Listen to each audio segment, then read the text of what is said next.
Oui, c'est bien moi qui vous parle, votre facture annuelle d'électricité.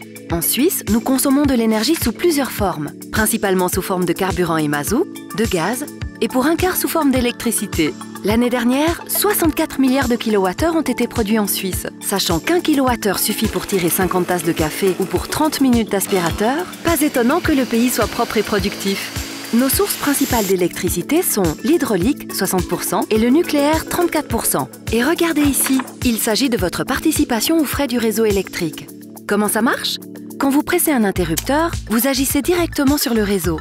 Véritable système sanguin, il fait circuler l'électricité. Et comme elle ne peut pas y être stockée, elle circule en permanence. Le défi, faire en sorte que vous receviez instantanément l'électricité dont vous avez besoin. Pour cela, un jeu subtil de production, d'importation et d'exportation est nécessaire.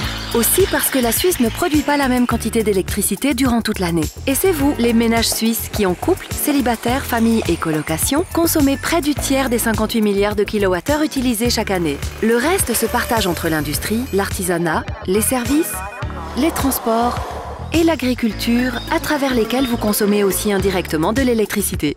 Vous suivez? Et combien la payez-vous, l'électricité? Cela dépend de votre région, comme les assurances maladie ou les impôts. En moyenne, chaque kilowattheure coûte un peu plus de 21 centimes. La plus grande partie finance l'utilisation du réseau. L'énergie électrique elle-même est facturée un peu moins de 9 centimes par kilowattheure. Le reste se divise entre taxes fédérales et taxes locales. Par exemple, cette famille consomme chaque année 4500 kWh, soit 958 francs. Un montant qui correspond à sa facture d'électricité de 700 francs environ, mais aussi aux frais d'électricité des espaces communs de l'immeuble et au coût de la machine à laver commune. Ça fait beaucoup, non? Et si on réduisait? La solution est simple. Il suffit d'adopter 5 gestes pour mieux consommer. À suivre dans notre prochaine vidéo.